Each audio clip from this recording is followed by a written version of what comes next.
Kita lanjut bahas PTT Dunia Para Dewa episode 209. Oke lah, gak usah banyak Bang Mingmang, kita langsung masuk aja ke pembahasan.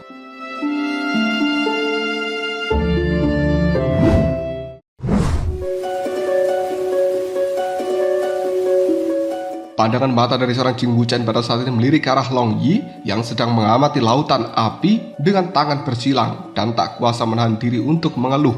Sialan, bocah ini punya kemampuan tapi dia tidak membuka perisai pelindungnya. Malah dia hanya berdiri di sana menonton pertunjukan, membuatku harus bekerja keras untuk bertahan. Long Yi bereaksi, menatap Jing Wuchen sambil tersenyum. Terus aja menyalahkanku. Kami semuanya baik-baik saja. Bagaimana mungkin kami mengira bahwa kau juga baik-baik saja? Jing Wuchen menatap Long Yi dengan kesal. Kau hanya ingin mengatakan bahwa aku tidak berguna, bukan? Apakah kau pikir bahwa diriku tak mengerti maksud dari ucapanmu? Kalian berdua adalah orang yang tidak normal dan bahkan lebih abnormal daripada yang lainnya yang pernah kutemui. Lalu bisakah aku dibandingkan dengan kalian berdua? Long Yi dan juga Xiaoyan ketika mendengarkan ucapan dari seorang Jing Wuchen hanya bisa menggaruk kepala mereka dan tak tahu harus menjawab apa. Namun Xiao Yi yang berada di atas kepala dari Xiaoyan menatap Jing Wuchen, lalu dia juga ikut tertawa. Melihat adegan seperti ini, Jing Wuchen hanya bisa mengatakan, bahkan bayi kecil ini juga ikut-ikutan mengejek diriku. Jika aku terus bergaul dengan kalian, aku khawatir harga diriku akan cepat menghilang. Setelah berkata seperti itu, Jing Wuchen hanya bisa mendengus, mengalihkan pandangannya ke arah pohon besar di depan sana yang telah diselimuti oleh lautan api. Jing Wuchen tiba-tiba berseru, "Hei, lihat apa itu?" Sebuah bayangan hitam tiba-tiba melesat keluar dari dalam batang pohon yang besar itu dan menggunakan perlindungan lautan api serta asap yang tebal untuk langsung menuju puncak dari goa ini dengan maksud untuk melarikan diri. Jantung dari Xiaoyan berdebar ketika melihat hal itu, dan kemudian Xiaoyan pun mengatakan, ternyata ada seseorang yang telah bersembunyi di dalam pohon. Bahkan setelah beberapa kali aku mengarahkan kekuatan jiwaku, aku masih tak bisa mendeteksi orang tersebut. Xiaoyan langsung melakukan lompatan dan dia berhasil menyusul bayangan hitam. Pedang berat kuno surgawi langsung diayunkan untuk mencegat bayangan hitam yang telah melarikan diri tersebut. Jing Wuchen dan juga Long Yi kali ini keduanya juga ikut menyusul, memblokir bayangan hitam dari belakang, membentuk serangan bersama dengan Xiaoyan dan memutuskan seluruh jalur pelarian dari bayangan hitam ini. Ketiganya sangat penasaran dengan identitas dari bayangan hitam. Bagaimana bisa orang itu bersembunyi di batang pohon yang bahkan tak terdeteksi oleh kekuatan jiwa milik Xiaoyan? Mungkinkah itu adalah Hun Ying Jue? Namun ketika mereka bertiga melihat lebih dekat, ketiganya pun terkejut. Sebuah baju sirah yang terbuat dari batu berwarna coklat kemerahan membungkus seluruh tubuh dari bayangan hitam ini dengan erat, dan di wajahnya hanya ada sepasang mata yang bersinar dengan cahaya redup, dan bayangan hitam ini adalah monster. Hal yang paling aneh adalah ketika monster ini mendapati dirinya telah dikelilingi oleh Jing Wuchen dan juga Xiaoyan serta Xiao Yi dan juga Long Yi, dia dengan cepat bersiap untuk bertarung demi menyelamatkan hidupnya. Tapi ketika tubuhnya terentang, baju sirah batu yang semula tanpa celah kini langsung terpecah menjadi kepingan-kepingan yang tak terhitung jumlahnya, dan kemudian dihubungkan oleh cahaya tembus pandang yang saling bersilangan. Melalui cahaya di celah-celah itu, orang bisa melihat bahwa di dalam baju sirah batu ini tidak terdapat tubuh apapun, hanya hamparan kabur seperti kekosongan purba. Jing Wuchen berseru dengan kaget, apa-apaan ini? Karena dia belum pernah melihat monster seperti itu. Terlebih lagi, monster ini melompat dari lautan api tanpa jejak hangus pada tubuhnya, membuat Jing Wuchen semakin kebingungan. Long Yi yang juga sangat terkejut, dia langsung melepaskan tombak petir yang ada di tangannya, mengunci monster dengan ketakutan dan mencegahnya supaya tidak melakukan gerakan dengan cara yang gegabah. Namun Xiaoyan langsung beralih dari sebuah keterkejutan menjadi sebuah kegembiraan. Dia berkata di dalam hatinya, bukankah ini adalah segel roh yang selama ini aku impikan? Segel roh benar-benar hidup tepat di depan mata dari Xiaoyan. Namun Xiaoyan juga merasa sedikit bingung seolah-olah dia berada dalam mimpi yang indah, sampai ia melihat lagi dan juga menyadari bahwa ini memanglah sebuah kenyataan. Soyen kemudian berkata dengan penuh kegembiraan, "Aku telah mencarinya 1000 kali di tengah keramaian, dan ketika aku menoleh, dia ada di sana, di tempat yang cahayanya sangat redup." Tapi pada saat yang sama Soyen juga kebingungan bagaimana caranya segel roh ini bisa menghindari pendeteksian dari kekuatan jiwa miliknya, dan kenapa dia tidak takut dengan lautan api. Kenapa juga tidak ada lumut Ling Yin yang tumbuh di dekatnya. Ketika pikiran dari Soyen berkecamuk, segel roh akhirnya tak mampu menahan diri dan juga melakukan pergerakan. Tubuh dari segel roh itu sedikit condong ke arah kiri. Siku kirinya yang sangat tajam menyerang ke arah belakang, tepatnya pada Long Yi, dan pada saat yang sama tinju kanannya juga telah melesat lurus ke arah Soyen. Tinju itu terus meledak dengan kekuatan doki yang luar biasa. Jelas sekali dia telah menganggap Soyen sebagai ancaman terbesarnya. Adapun Jing Wuchen yang berdiri di sebelah kanan, segel roh sama sekali mengabaikan dirinya.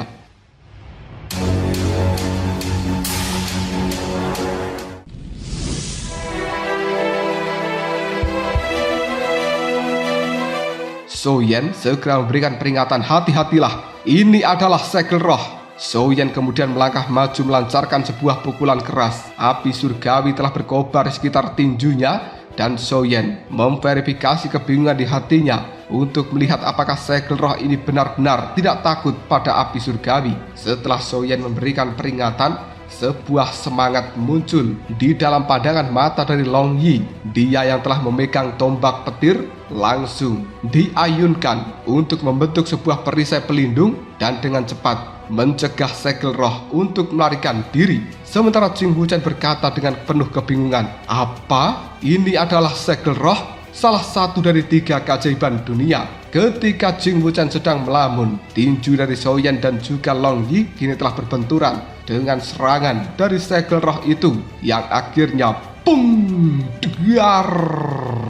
Sebuah ledakan yang sangat keras pun terdengar. Tubuh dari segel roh terhuyung ke belakang akibat benturan yang sangat kuat dari serangan Long Yi dan juga Soyen itu. Soyen kemudian terkejut ketika api surgawi milik Soyen yang telah menempel pada tinju dari segel roh perlahan padam. Hal itu membuat Soyen mengatakan, api surgawi milikku ternyata juga tidak berguna untuk melawannya. Lalu kenapa pohon raksasa itu begitu takut pada api surgawi sebelumnya? Long Yi juga melakukan tebakan. Sepertinya kekuatan segel roh ini tidak sekuat sebelumnya setelah meninggalkan pohon besar. Mungkinkah sebelumnya dia hanya meminjam kekuatan dari pohon itu? Pada saat itu Jing Wuchen tersadar dari lamunannya dan menyadari bahwa dirinya benar-benar diabaikan. Bahkan segel roh sama sekali tidak melirik keberadaan dari Jing Wuchen. Hal ini telah membuat seorang Jing Wuchen merasa cukup kesal. Dia kemudian berkata, "Dasar jangkrik, hanya karena kau salah satu dari 3 keajaiban dunia, apakah kau pikir dirimu hebat? Kau benar-benar berani mengabaikan diriku? Setidaknya perlakukan aku sebagai orang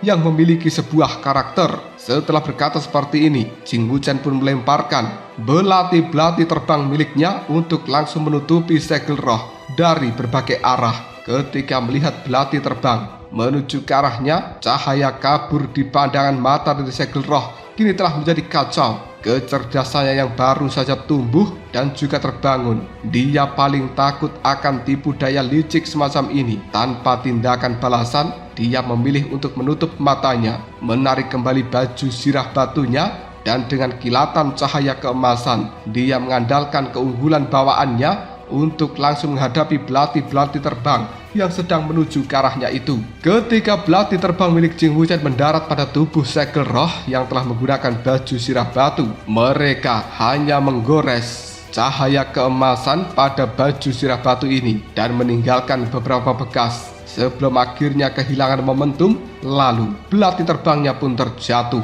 Jing Wuchen segera berkata, "Sial, pantas saja monster ini berani mengabaikan diriku. Jelas sekali dia mengandalkanku yang tak berdaya." Di hadapannya, Jing Wuchen benar-benar seperti orang yang tidak berguna untuk saat ini. Soyen hanya bisa menghela nafas yang kemudian dia berkata, "Sudahlah, kenapa kau harus marah-marah seperti itu? Ini bukan salahmu. Segel roh adalah benda spiritual yang tak tertandingi, yang telah terbentuk dari konvergensi energi spiritual langit dan bumi. Pertahanan fisiknya sangat kuat, yang kebetulan mampu menangkis belati terbang milikmu. Terlebih lagi segel roh ini juga mengendalikan kekuatan 4 atribut yang benar-benar belum pernah terjadi sebelumnya. Aku baru saja mengujinya dan ternyata dia memang tidak takut pada api surgawi. Tapi untungnya segel roh ini tidak memiliki banyak pengalaman bertempur dan sudah terluka sebelumnya.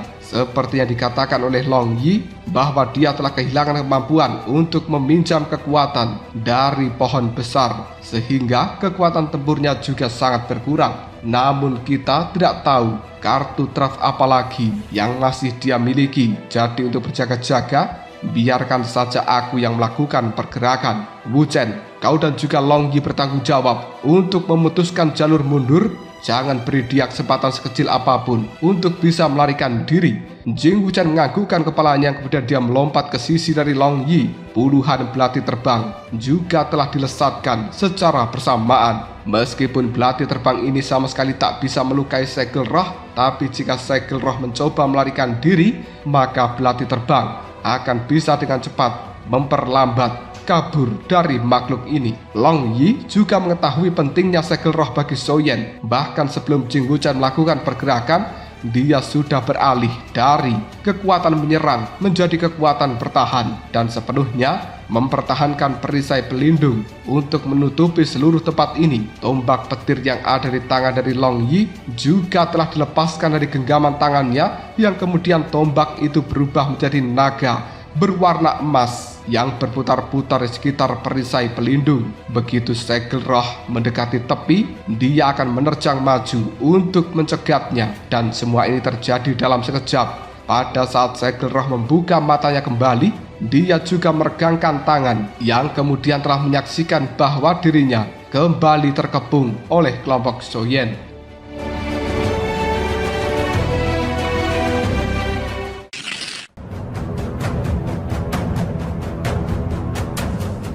Soyen yang sambil memegang pedang berat kuno api surgawi perlahan mendekati segel roh. Dengan setiap langkah yang diambilnya membawa niat yang luar biasa semakin menguat. Setelah 7 langkah, aura dari Soyen mencapai puncaknya dan juga sensasi menyesakkan telah memaksa segel roh untuk bergerak mundur 2 langkah menatap Soyen dengan tatapan mata penuh kengerian. Segel roh yang telah dikuasai oleh energi jahat telah kehilangan seluruh inisiatif, membuatnya tampak ragu-ragu dan juga terkekang. Mata dari Soyen telah memancarkan sebuah kilatan tajam. Pedang berat kuno api surgawi menunjuk ke arah segel roh, dan kemudian api surgawi berwarna abu-abu biru berkobar pada pedang itu. Di bawah dorongan dari energi pertempuran milik Soyen, dia kemudian mengayunkan pedang beratnya sambil berkata, "Teknik pedang 1000 kaki tanpa bayangan." Di balik pedang kuno api surgawi, kobaran api semakin mengamuk, dan itu kemudian menyatu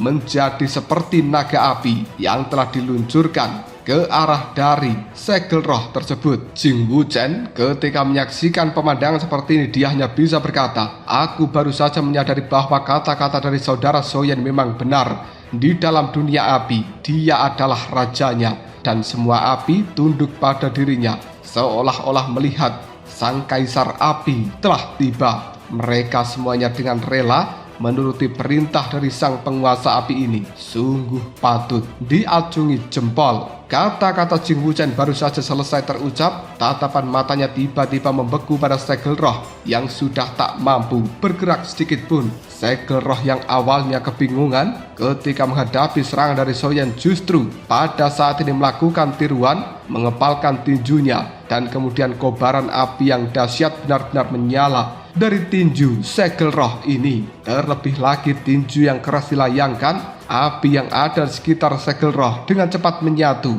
dan itu sebenarnya juga memiliki kekuatan asal api atau kekuatan beratribut api. Tidak heran apabila segel roh ini tidak takut dengan kekuatan api surgawi milik Soyen. Pada saat yang sama, cahaya keemasan berkilat di dalam kobaran api. Hal itu telah langsung mengubah api merah menjadi keemasan. Dengan bertambahnya cahaya emas, pukulan dari segel roh ini seketika berlipat ganda kekuatannya. Dan kemanapun pukulan itu lewat, maka udara akan secara paksa terkoyak, menciptakan sebuah lubang hitam. Segel roh benar-benar telah menggunakan 3 kekuatan asalnya, kemampuan untuk bisa menerapkan pengetahuan dan juga beradaptasi seperti ini dengan cepat. Sungguh menakjubkan. Menghadapi hembusan angin yang tidak kalah kuat dari serangannya, membuat pupil mata dari Xiaoyan tiba-tiba saja menyempit. Dia tidak sempat mempertimbangkan kenapa segel roh bisa mengendalikan kekuatan asal api. Pedang berat kuno api surgawi yang tadinya bergerak maju, tiba-tiba mengubah arah, berputar di udara, yang kemudian mendarat di belakang dari segel roh. Tanpa sempat menarik nafas, Xiaoyan menghentakkan kakinya, menggunakan teknik pergerakan dengan cepat mengejar segel roh yang telah lepas kendali, dan pedang berat kuno api surgawi kini benar-benar menghantam punggung dari segel roh itu dengan sangat keras. Segel roh tidak menyangka apabila Xiaoyan akan mengubah posisinya pada saat terakhir, dan saat tubuhnya menerjang ke arah depan, dia tak punya cara untuk membela diri. Armor batu yang ada di punggung ketika dihantam oleh pedang berat seketika runtuh dan juga hancur berkeping-keping. Tubuh dari segel roh kini telah terbentur tanah dengan sangat keras. Xiaoyan tidak melewatkan kesempatan itu. Dengan pedang berat kuno api surgawi kembali, dia ayunkan tinggi-tinggi. Teknik 1000 kaki tanpa bayangan terus dilepaskan. Punggung dari segel roh itu berulang kali terhantam, dan kemudian sebuah retakan terus menjalar pada armor batunya. Xiaoyi yang telah bertengger di atas kepala Xiaoyan kini telah belajar dari pergerakan Xiaoyan itu yang kemudian tanpa ampun menyerang musuh yang telah terjatuh menggunakan api teratai satu demi satu. Di tengah ratapan yang tidak ada hentinya dari segel roh yang telah terjatuh ke tanah itu, kali ini benar-benar menciptakan sebuah lubang yang besar dan juga dalam, serta serpihan batu dan juga debu yang tidak terhitung jumlahnya berhamburan ke berbagai arah. Xiaoyan tanpa ragu melompat ke dalam lubang yang ada di bawah sana sambil berkata, "Sekaranglah waktunya." Segel roh yang berada di dalam lubang itu berjuang untuk menarik tubuhnya keluar. Cahaya yang memancar dari celah-celah baju sirah batunya telah mulai meredup secara bertahap. Xiaoyan melesat ke arah depan, dan kemudian dia menginjak punggung dari segel roh menggunakan 1 kaki sambil berkata, "Kau tak perlu berjuang kembali." Pada saat yang sama, Xiaoyan membungkukkan badannya, meletakkan tangan kanannya pada kepala segel roh, yang kemudian Xiaoyan melepaskan kekuatan jiwa langit yang dingin. Pertahanan fisik dan juga serangan segel roh yang sangat kuat, tapi pertahanan jiwanya cukup lemah. Di bawah dampak dari kekuatan jiwa milik Xiaoyan, dia hanya mampu bertahan sesaat sebelum akhirnya benar-benar tak mampu menangkis kekuatan dari langit yang dingin.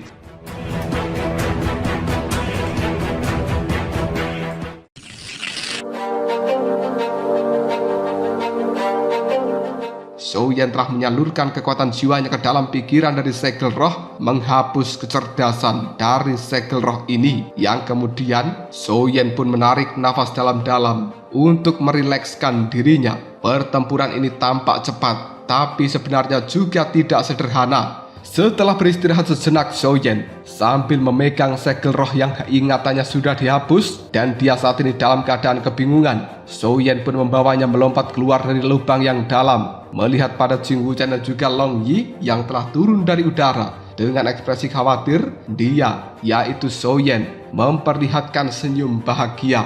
Jing Wuchen pun bertanya, apakah sudah diputuskan begitu saja? Pria ini memiliki pertahanan yang sangat kuat dan kau bisa mengalahkannya hanya dalam beberapa tarikan nafas saja. Xiaoyan sambil menepuk kepala dari segel roh dengan lembut, dia mengatakan, hanya ada 2 cara untuk bisa menghadapi 3 keajaiban dunia. Yang pertama adalah melukainya dengan parah, menyebabkan kecerdasannya menghilang. Yang kedua adalah menggunakan kekuatan jiwa untuk menghapus kecerdasan yang dia miliki. Dan aku memilih menggunakan metode yang kedua. Bisa dibilang kami menang karena pengalaman tempur dari segel roh ini masih sangat kurang. Ketiga keajaiban dunia ini memang harta karun yang mengumpulkan energi langit dan bumi. Kecepatan adaptasi mereka di dalam sebuah pertempuran sungguh menakjubkan. Jing Wuchen pun kemudian berkata, memang sejak awal kita mendekatinya dengan sikap meremehkan, tapi kemudian hal itu justru bisa menjadi ancaman bagi kita semuanya. Perubahan ini terjadi terlalu cepat. Jika bukan karena pemikiran cepatmu, Saudara Soyen, untuk kita bisa mendapatkan kemenangan pasti sangatlah sulit. Namun, masih ada beberapa pertanyaan yang belum aku temukan jawabannya. Tadi ketika berada di dalam pohon yang telah menjulang tinggi itu, segel roh ini takut pada api surgawi milikmu. Tapi kenapa kemudian dia bisa mengendalikan api seperti kau mengendalikan api surgawi, dan bahkan kekuatannya juga dibilang sangat dahsyat. Selain itu, segel roh ini bisa meminjam kekuatan pohon yang telah menjulang tinggi, yang bisa dijelaskan oleh penguasaannya atas kekuatan asal kayu. Tapi bagaimana dia bisa menghindari deteksi dari kekuatan jiwamu, dan bagaimana dia bisa menguasai 5 elemen yang berbeda? Aku benar-benar tidak yakin bahwa segel roh ini memang telah menguasai 5 elemen. Soyen hanya tersenyum pada Jing Wuchen yang kemudian dia berkata, tapi sayangnya segel roh ini memang telah menguasai 5 elemen. Jing Wuchen berkata dengan terkejut, apa? Maksudmu segel roh ini benar-benar menguasai 5 kekuatan asal atau kekuatan elemen, yaitu logam, kayu, air, api, dan juga tanah? Ya Tuhan, Long Yi juga sangat tercengang. Ekspresi wajahnya berubah drastis untuk saat ini. Soyen melihat keduanya yang telah terkejut sambil menganggukkan kepalanya, dan dia mengatakan dengan daya persepsi tajam dari kekuatan jiwaku, hal itu memang tidak salah, dan bahkan aku juga tidak bisa memahami apa alasannya. Adapun pertanyaan-pertanyaan yang baru saja kau ajukan, itu juga membuatku kebingungan, dan aku juga tak bisa menjawabnya. Mendengarkan kata-kata Soyen ini, tatapan mata dari Jing Wuchen langsung meredup. Namun, Soyen langsung mengganti topik pembicaraan. Tapi sebenarnya ini bukan tanpa solusi. Ketika Soyen berkata seperti ini, raut wajah Jing Wuchen telah dipenuhi dengan sebuah keterkejutan. Sementara Long Yi, raut wajah gembiranya langsung juga berubah menjadi kekhawatiran. Dia seolah-olah ingin mengingatkan Soyen tentang rahasianya. Tidak boleh dibongkar pada siapapun. Tatapan mata Soyen melihat pada Long Yi, dan dia juga mampu memahami makna dari tatapan mata Long Yi ini.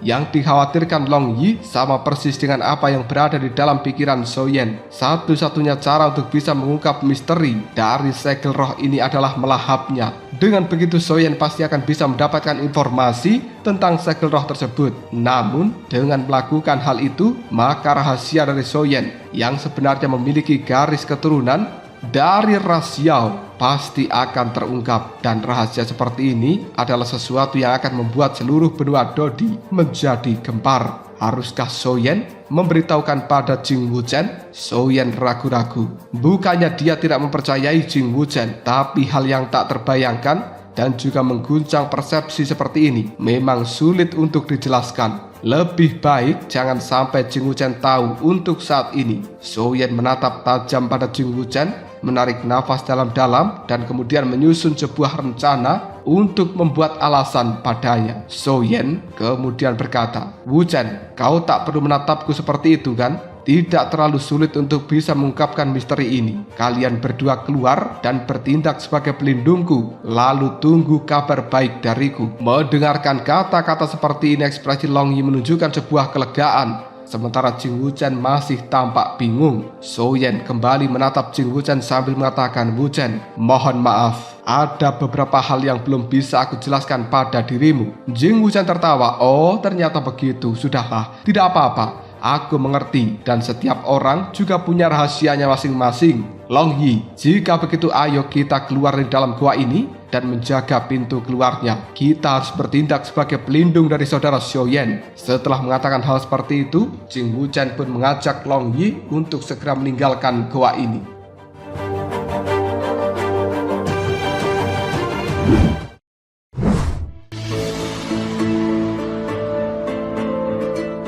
Sementara Soyen yang melihat kepergian dari keduanya hanya bisa menggelengkan kepalanya sambil berkata pada diri sendiri, memiliki terlalu banyak rahasia juga bukan hal yang baik. Hal ini benar-benar tidak nyaman. Tapi untungnya semua orang memahami diriku. Barulah kemudian Soyen kembali mengalihkan pandangan matanya ke arah segel roh. Hasil panen dari memasuki goa pembantaian darah kali ini terlalu melimpah. Selain inti dari binatang iblis, teknik Do, buah kehidupan, air dari 9 mata air, senjata, koin naga, dan sebagainya, hanya api surgawi dan juga roh hantu dan peta harta karun saja sudah membuat Soyen berseri-seri, penuh dengan kegembiraan, dan sekarang dia benar-benar mendapatkan segel roh. Hal ini pasti bisa digunakan untuk meningkatkan kembali level dari teknik 8 surga yang ekstrim. Dengan pengalaman Soyen yang sudah menyerap segel roh sebelumnya, maka dia tidak membuang banyak waktu. Soyen berdiri sambil menghembuskan nafas. Dia mengepalkan tinjunya dengan lembut dan berkata, meskipun aku tidak bisa langsung menyerapnya karena kesengsaraan dari bintang 5 Dodi dan kekuatanku belum meningkat, tapi semua kebingungan itu telah terjawab dan itu tidaklah buruk. Namun aneh sekali, kenapa tidak ada lumut Ling Yin di dalam tempat ini? Aku penasaran apa yang telah terjadi dan aku harus bertanya kepada Zhan Lao. Di dalam goa ini baik penglihatan maupun deteksi dari kekuatan jiwa Soyen benar-benar tak mampu menemukan lumut Ling Yin. Biasanya benda itu akan muncul di sekitar dari segel roh. Soyen telah mencoba menghubungi Zhan Lao, tapi orang tua itu tidak merespon panggilan dari Soyen. Hal ini membuat Soyen berkata, sial, aku sekarang benar-benar membutuhkan Zhan Lao, tapi dia malah mengabaikan diriku. Sangat sulit menemukan segel roh dan bahkan tidak ada lumut Ling Yin. Ini sangatlah aneh. Begitu banyak orang membutuhkan pil pemurnian sumsum untuk penguatan tubuh dan juga lumut Ling Yin yang dikumpulkan sebelumnya tidak cukup.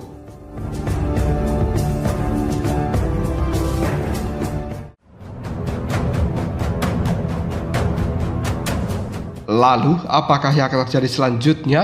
Mungkinkah Soyen akan segera menemukan rahasia kenapa di dalam tempat ini tidak muncul lumut Ling Yin padahal ada segel rohnya? Dan apa alasan Zhan Lao mengabaikan panggilan dari Soyen? Jika kalian penasaran, tunggu aja jawabannya di next video. Ngobrol Shop.